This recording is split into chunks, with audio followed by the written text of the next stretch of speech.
Hello and welcome back to the Bright Founders Talk podcast from Temi. Temi is an international software development company that designs, builds and delivers software for sustainable businesses and promising startups. My name is Chris and today's guest is someone who has a real knack for entrepreneurship, acquiring in-depth knowledge about AI, e-commerce and retail throughout his career so far. Alan Gormley, welcome to the podcast. How are you today? I'm great, Chris. Thanks very much. Lovely to be here. Perfect. So we've got some quick fire questions that we always ask everyone. The first one for you is, what makes a good boss, in your opinion? Everyone who works for me will disagree with what I'm about to say, but I think the main thing is get out of their way. I had a great boss many years ago, working in Croydon actually, and he said, "My job is to protect you from everyone above you, and to protect them from you." So I think that's actually summed it up very nicely for me. Stay out of the way, but make sure everybody's happy. Okay, just put the trust in them and let them do their job. Yeah. Find good people, let them at it, and try and stay out of their way as much as possible, and let them deal with the detail. And then it's all down to trust. And what do you do to unwind after a busy day? I don't unwind after a busy day. What I love doing is kite surfing. So kite surfing is my absolute passion. I live in Dublin, just by the sea, so it's great. So when I do get a chance, I'm like 5 minutes from the sea, and I just go crazy on the water, and I have an extremely good time. Wow, nice. Yeah, okay, brilliant. Very extreme way to unwind, but I like it. What did you want to be growing up? That's interesting. When you said that to me, the first thing that came into my head, I wanted to be an astronaut. I remember wanting to be an astronaut. And now the idea of getting into something that has been engineered by somebody I don't know, no way would I ever do it. But but that was always my passion. And I still watch every space thing that's thrown at me. I love it. I go through Netflix looking for anything to do with the moon or whatever else. So, yeah. You won't be joining Elon Musk anytime soon then? And No, I don't think so. But I do recommend 13 Minutes to the Moon as one of the best podcasts ever made if you haven't listened to it. Oh, okay, I'll check that. What's that about then? It's talking about... Yeah, it's basically talking about the last 13 minutes before they first landed on the moon, and it's just the geekiest thing you've ever come across in your life, but it's great fun. Intriguing. All right, I love a good podcast. So, just to, start things off, have you always been interested in the world of business? Is that something that you knew from, I don't know, the age of 16 when you stopped thinking about, whatever, just being a kid and so on? Did you think about what a business or did... No, not really. I actually started out in the technology side. So everything for me was technology. I did computer systems at college back in the day. I was technical for the first more or less 10 years of my career. And then I started working for a software vendor, and I got much more into the business side of it. And it took me a while, but I got very interested in that because I started to see that the application was where actually most of the problems were, rather than the technology. It was how people received the applications and how they were implemented. And I think I kind of then went through a thing over a few years where I started to realize that there were things going through my head that could make it better. And you can only do that if you're going to set up a business. It's very difficult to do that in an existing business. So yes, it was a fairly gradual thing for me, coming from the technical side. And it's kind of interesting because my co-founder would be saying he has some business experience, so we're both very rounded. But I think having both sides is kind of interesting. And so that, I think it's really interesting that you were involved in computers technology, let's say, because that was during the 90s, right? And I feel like even very recently, up to, very 10 years ago or so on, I'd never really had the sort of advice from anyone that was like, okay, go into computers, that's a good thing to do. So how did you go into that? Like, where was that coming from? Just you naturally found yourself in IT or computers? I was always interested. Yeah, I was just always interested in computers. And did it at college, and then I loved it. Absolutely loved it. And I think computing is really interesting because when you do computing, you learn to break problems down into their constituent parts. Everything's about taking big problems and making them into small problems. So it's a very interesting way of thinking. And you start to view the world that way, and you get quite analytical in the way you view the world. So that's kind of how I got into it. And it was green screen days and all that sort of stuff. I'm probably the last of the people you're ever going to interview who will talk about green screens, but they still do exist. So yeah, it's kind of there just before it started to get really exciting. Like when you think about Windows 95 and stuff like that, everybody suddenly started having a computer. But yeah, it was interesting times. And definitely, I can imagine. Yeah, so growing up that way. In terms of, because you studied at the University of Limerick, right? And during that time, I'm just interested because, again, like you said, it's stuff that was, at the you were not at the forefront, but in the early stages of computers and technology and so on. In that sense, yeah. So, is there anything you learned during that time, during those studies, that you still use today, or is it everything moved on? Oh yeah.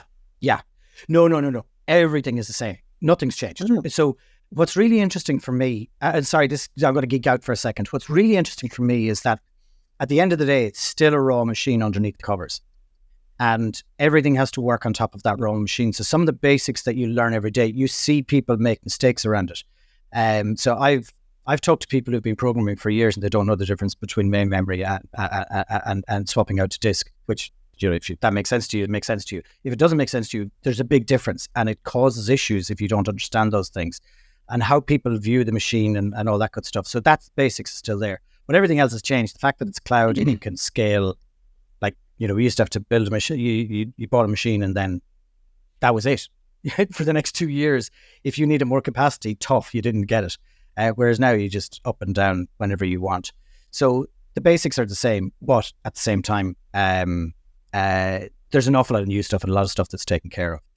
So one of the things that's really interesting for me, though, that happened 10 or 15 years ago, whenever it happened, was when apps came along on the phone. And everything, okay, apps were great because you suddenly had this ecosystem and you could do everything on your phone. Brilliant. But what really was interesting is it simplified every other application. So if you take something like Slack today, Slack is a very, very simple application.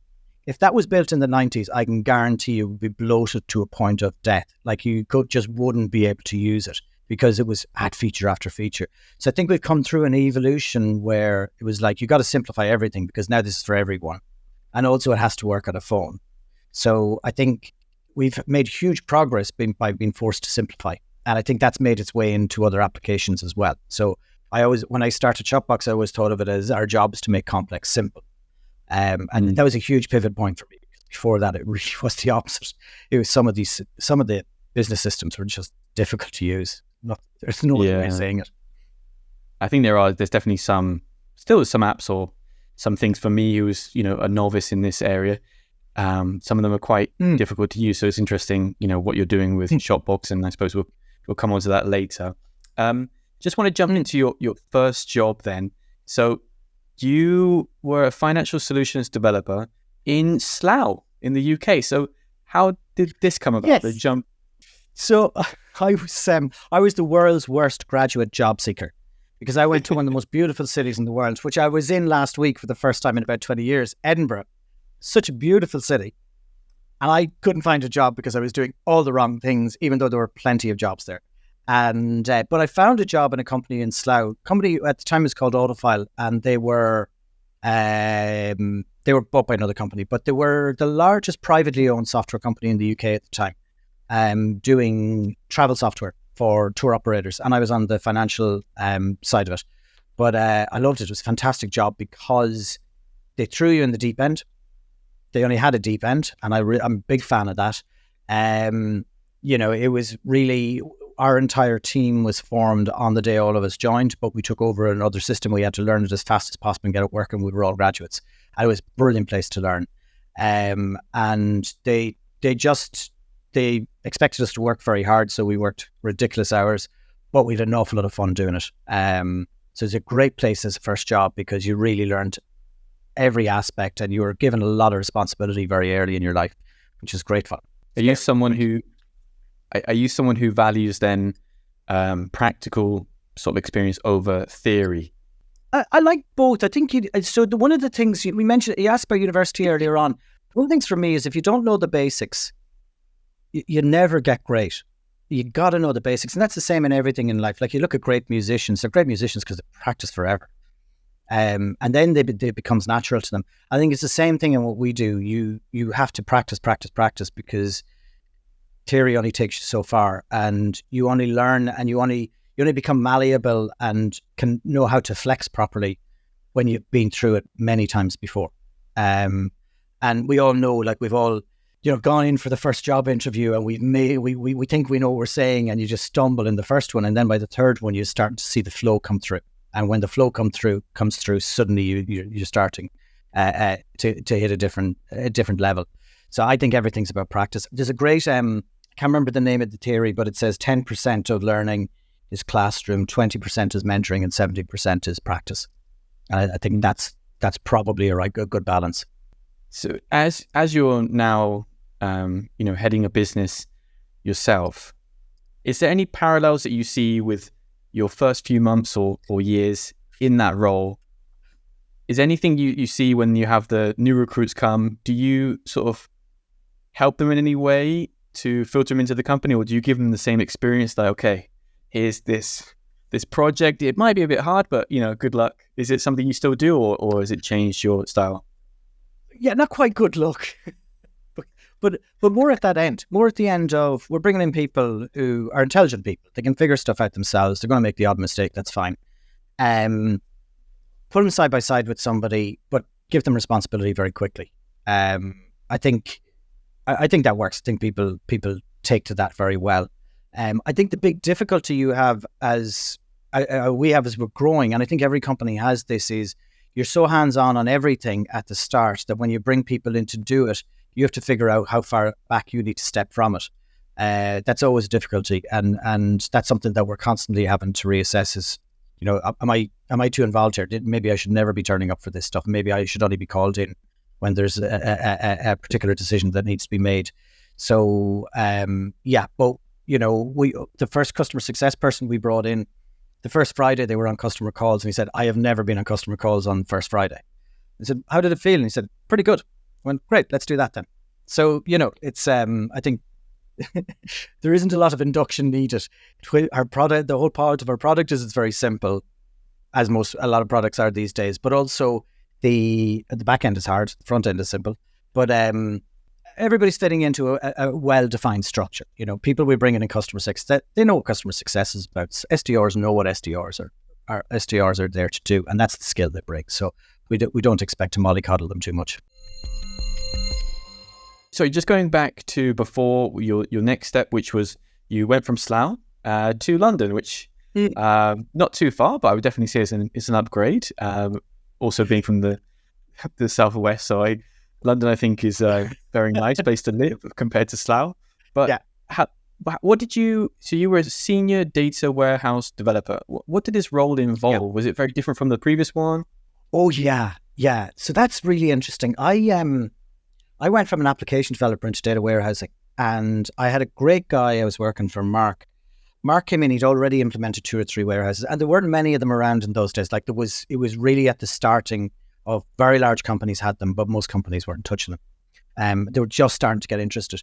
And Mark said something that worked really well for me. He said, I'm about to break every rule that you've been brought up on. So just take the pain for 3 months. So don't question everything, because we'll get no work done. Because everything you've learned is wrong in this new world. So just accept, and in 3 months' time, we'll sit down and then we'll see where we are. About two months in, I was like, I'm starting to get it. I understand exactly why you're doing some of what you're doing.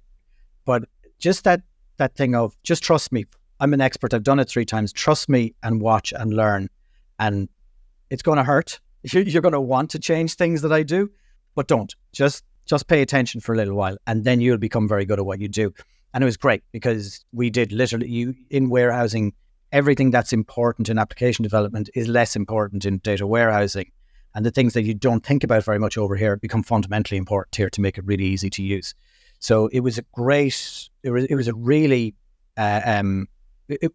working for a really good person who really knew how to set the line and explain to the team what was going on. Yeah, great. In that sense, just in terms of, having that sort of mentor, let's say, or someone who's, who has been involved in the business and sort of give you some advice. I just wondered, in general, is there any CEO or co-founder or entrepreneur that you would like to swap for a day with, just to kind of learn something new or experience a new industry? Just curious whether there's anyone that you sort of admire or look up to. There's loads of people like constantly sucking in information from everywhere. But I tell you one that I find fascinating is Salesforce. I think is a fascinating company, and there's a couple of reasons. Number one, Salesforce took on Siebel, who most people won't remember anymore, but Siebel was big and heavy. It was, 2-year development to get the damn thing working. I didn't like it, just in case anybody has any ambiguity there, is extremely expensive. And Salesforce realized that they couldn't go after the big Siebel installations. But what they could do is they could go after the mid-tier and really own it. And then at some point, and they were first people I really saw do this well, at some point, bigger companies went, why are we paying 50 million for something we can buy for 5 million? I said, well, it's not good enough. I said, well, is it not? Because there's people over here who are running it. So maybe we should consider it. So suddenly they started to move up the value chain by proving themselves and just gradually chipping away. And suddenly, and you can see that with people like Shopify now. Shopify are starting to move up into much larger retailers because they've proven themselves at a certain level and they've managed. So I think that's a really, really interesting one. The other reason I really like Salesforce is most people don't remember this, but Salesforce are the people who introduced the concept of cloud. They were the first people who talked about no software installed on your premises. You just switch it on through a browser. Everyone was talking about it, but they were the first ones who really did it. I'm sure there was somebody smaller who did it, but Salesforce were the first people I saw who did it. And I thought that's a very brave thing. That was a very brave thing to do back in the day. So I really admire where they've come from. Now they're a big company and they have all the usual baggage that comes with, but I think they came from a really interesting place. But there's loads of companies out there that are doing interesting stuff. We're very active in working with other technology companies. So there's guys out here sitting behind me, Store Hero, who do some really cool stuff around really understanding profitability of e-commerce. There's people we work with in the UK who do things like, there's a company called Penny Black who do things like they do personalization of the parcel that gets delivered. And it's really interesting the way they've approached the problem. So I think there's so much interesting stuff happening in our industry right now. We're constantly talking to everyone and trying to figure out what everyone's doing because we all fit very well together. It's a great place to be. But yeah, Salesforce, if you want to take those ones. The other one I always go back to is Netflix, because Netflix have reinvented themselves 3 times now. And they've knocked it out of the ballpark every time. So you can't really argue against somebody who's really had to do that multiple times and just completely owned the U industry for years before anybody started to catch up. Yeah, I think that was, looking back, Netflix for me was big move. I didn't even, I was still, I think, renting DVDs from my local shop, and then this, what's Netflix? And I was like, oh, great, you can stream online, But remember, they started from DVDs. Yeah, that's true. Yeah, they were delivering with their posting, right? Yeah. Yeah. So they invented that industry. Then they said, okay, we're going to move everything online. And being brave enough to be able to trash your own business model, knowing that there was a better one coming down the line. That's scary stuff. But yeah. Talking of giant companies, your next step was with SAS. Yeah. You moved back to Ireland and you joined SAS. So I'm just curious, what was it like going to a company with a global reach? How did you enjoy working for such a big company? Loved it. Great company to work for. Their technology was light years ahead of everybody else when it came to real AI, really serious stuff. Not all the technology, but we had hundreds of products, and really, really inventive company. Really wanted to try something different every time. But one thing that they were very good at was they had a local presence in every country. So even from, I think the smallest country in Europe was Latvia at the time, or Estonia. Sorry, Estonia was 1.4 million people. They still had an office in Estonia, rather than run it out of Finland or whatever. And I really admired that, the fact that they put people on the ground.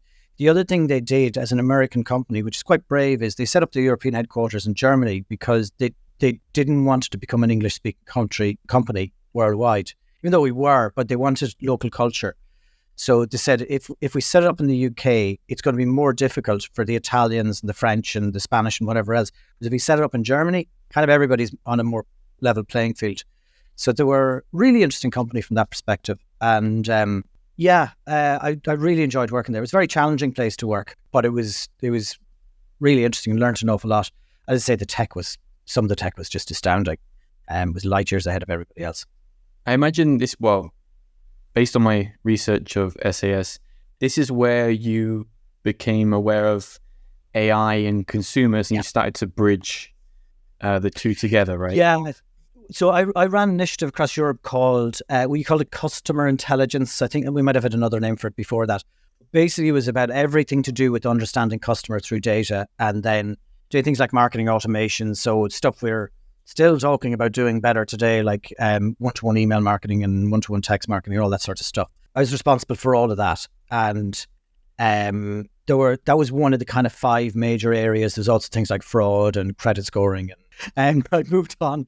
But it was a really interesting time because we were still working out an awful lot of what would work and what wouldn't work. And some of the stuff that we were working on, people are still struggling with today. So I'm still talking to people about one-to-one email. And as I say to people, I can't believe I'm still having this conversation 25 years later. Can we not move on to something else? But with in that moment, were you using AI to analyze the behavior of consumers? So we were doing a lot of predictive.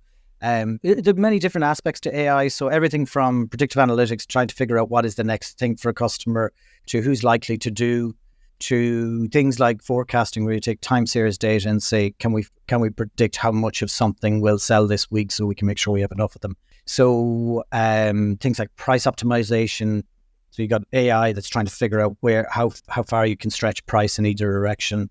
When to do markdowns, like just everything to do with how you take data and allow it to optimize your processes. So very, very wide field. And was it because going back also to like your studies and that kind of thing, I imagine when you told people you're going to work in tech, they were a little bit skeptical because it wasn't a thing. And I imagine the same with AI when you were using it 10 years ago, because it's only something that's become popular for the average Joe, the last year, I would say, that people know about it. So when you mentioned it, was it hard to be like, okay, well, we're not sure about that. We prefer experience from humans? That was a huge uphill battle. So I would say, like, I've been 23 years in AI, 20 very, very lonely years, and now 3 years, everyone's come to the party. And you're all welcome, by the way, because it was very lonely. It was tough because people don't trust the machine. But it's the same as anything. Then people start getting used to it and like, well, it seems to be making good decisions, so why wouldn't we allow it to do more? So I think, and there's always that thing of what I know better. But I think the thing that we've probably come to within AI, especially in the last year, is the realization that actually this is a tool that helps people, and it takes away the drudge work, and it allows us to scale stuff that's very, very difficult to scale otherwise. Rather than, I don't see it as it's going to do what people do at the same level. I think we'll just move on to other stuff. So, and I think that's always been the case for AI. Like we always did marketing, we always tried to help customers, but you can't do it at scale when you don't have something that can follow a customer at scale and really help them. Now we can. So we can, it's ironic. I was at a conference a couple of weeks ago, and it suddenly occurred to me as I got up on the stage, it said, what we do with AI is we bring the human element back to e-commerce. What? E-commerce has been the same experience for everyone. It's like a piece of wood. It never changed for 25 years. Every time you turned up to the same store, it was exactly the same, no matter what you told it about yourself. Whereas now we can actually act the way a human does in a store. So the irony is that AI is bringing humanity to e-commerce. I'm not sure everyone would agree, but you try these things after you hope. I think that's what it's allowing people to, like, if you think about it, forgetting about retail and where I work, but even if you think about a lot of public sector, an awful lot of it is so rule-based, everyone gets treated the same. And everyone shouldn't be treated the same because everybody's a bit different and there's different circumstances, and some of the humanity gets lost because we apply rules. And actually, if you take some of the rules out, we can bring some of the humanity back and say there's a bit of subtlety here. There are people who need more time and there are people who need less time. And if we can work that out automatically, it becomes much easier to treat people in a nicer way, So I see it working across the board. Now, that sort of leads me into Shopbox, because what I saw on the website, it says redefining the online shopping experience. So I think you're kind of just touching on that in terms of, changing or making it more personal. But are there any other things that's changing, or maybe you can elaborate a bit more? Yeah, well, I'd give you some of the thinking we put into it. So when I started looking at the whole area, this is way back when I was still in SAS, what I realized was that we've been doing personalization for a long time, and none of it really works. None of it really does anything. It kind of does, but it does it too late. It's nearly like you walked around a shop for 25 minutes and then you get to the till and they start screaming things at you to try and get more stuff into your basket and go, okay, that's not really what this is meant to be about. That's not an experience, or it's a pretty bad experience. So looked at it and went, there's some fundamentals here that people aren't thinking about. We need to start thinking about some of the fundamentals. And the first fundamental is, when somebody walks into your store for the first time, you should make it really easy for them to stay in there. And actually, we don't. We make it really hard for them to stay in there because we land them into one place and we give them nowhere to go from there. You would never do that in a physical store. So we actually spend more time thinking about physical stores than e-commerce, because I think physical retail works because we spent 150 years figuring it out. But when we moved online, we decided as long as you can show the product, that's fine, they will buy. But the fact of the matter is, people then become transactional. They never see anything that excites them. They never see anything that they stumble across that they wouldn't have thought about before, and they suddenly decide to buy. Okay, which you do all the time when you're in a high street store. So we looked at it and said, okay, so we need to start changing the shopping experience enough that it doesn't get in people's way. Not too much that it gets in people's way, but enough that it starts to help them through the shopping journey in a different way where they feel much more comfortable. It was really interesting. There's one of our retailers, KitLocker. I was just showing somebody a demo of it on about 3 weeks ago, and he was the first person I came across where he said, "Actually, I'm on that site all the time." I went, "Oh, great, okay. So what do you think of the site?" He said, "I love KitLocker." So why? So because there's always stuff there for me. There's always something there. And I went, okay, so there we're taking 25,000 products and we're always finding stuff for you. Okay, so we're always leading you on to other stuff you weren't thinking about. So that's the experience. He actually said it's nice to be there. So nice to me is a really good word when you're shopping, because when I feel good about it, I'm going to keep doing it. So that's kind of the difference we wanted to bring in. There's too much hard sell in retail, in e-commerce, and we wanted to bring that subtlety back. So we've introduced elements that just make it more of a service thing for customers. And that's where we see the value, is when you help customers, they buy more stuff off you. It's really that simple. That's why we have shop assistants. Yeah, I think this is very true. There's some websites I've been on where it's just so dense with products and I don't really know what I'm looking for. I'm just kind of browsing, but I don't know where to start. Should I start with the color of the t-shirt or the type of clothing or whatever it could be? So it definitely be enhanced for sure. Yeah. Yeah. Like if you think about it, if you think about a typical store, it's designed, or a physical store, it's designed that you can see a lot of things very, very quickly and you can get inspired a little bit, you get drawn in. And I often say to retailers, who knows what product customer wants? And they go, I guess this is a trick question. It's the customer, isn't it? I went, no, 9 times out of 10, we still don't know what we want. Okay. Most shopping, we're just generally looking for stuff. Like a shopping experience can start with somebody saying, that's been a really crappy week. I'm going to spend 100 quid and make myself feel better. On what? I have no idea, but I'm going to walk around on Friday evening and I'm going to buy something. There's nothing wrong with that shopping experience. But retailers, they only came in because they know they want something. No, you're not really thinking about the way physical retailers think about it. Now, I think that's changing. E-commerce retailers are thinking about that much more. But I think the standard approach has been stack them high and hope they find it. But I think we're definitely moving away from that. Thank God. Have you noticed a huge change, or when did you notice a huge change in consumer habits? And was it globally, or was it something you just saw when you were in the UK or in Ireland? What did you notice with behavior of consumers, maybe on the high street versus e-commerce? I think, look, the obvious one is COVID. COVID changed everything. And I think the thing for me about COVID is everyone came out of COVID with omni-channel. So we've been talking about omni-channel for 20 years. But everyone came out of COVID going, actually, it's omni-channel. And one of the things I started to say to retailers was, your physical store is your competitive advantage because the online guys can't do that. But the trick is not to force everyone into the physical store. It's to combine the two things really well. But I think the UK is really interesting because it's by far the largest e-commerce market in Europe, and it's ahead of the rest. It is definitely ahead of the rest. You can see it when you're on the ground in the UK. You can see the way stores are set up, and the behavior of the e-commerce people is a bit different to everybody else. They're always looking for the next thing. But I think that's been happening a long time in the UK. I think the UK has naturally been like that, but definitely since COVID, the whole thing has changed. It does mean it's a lot less predictable right now than it has been. People who didn't double down properly in e-commerce are feeling the effects of that. People who doubled down seem to be doing pretty well. But a lot of people put their toe in the water over COVID because they had no choice, but they didn't really commit. You can see them retrenching a little bit. You think the standards are higher now in terms of, like, say, experiences and that kind of thing? Because of the pandemic, people were just sat at home, so they expect more from, shopping online or even in physical shops as well. Yeah, absolutely. And look, the thing for me is delivery sorted out. Like, next day delivery is normal. Same day delivery is fairly common. Not always relevant. Like, we talked to people where they said actually same day delivery drives no increase at all in sales, and it's a very expensive thing to do. And also we're used to our delivery guy turning up. We're used to the UPS guy. The UPS guy used to turn up once every 2 weeks for most of us, but now he's turning up every day. So we're used to that cycle of things. The quality has definitely gone up, and that's what we said. Like, one of the things that you got to be very careful about in e-commerce is your store is kind of the only place you own.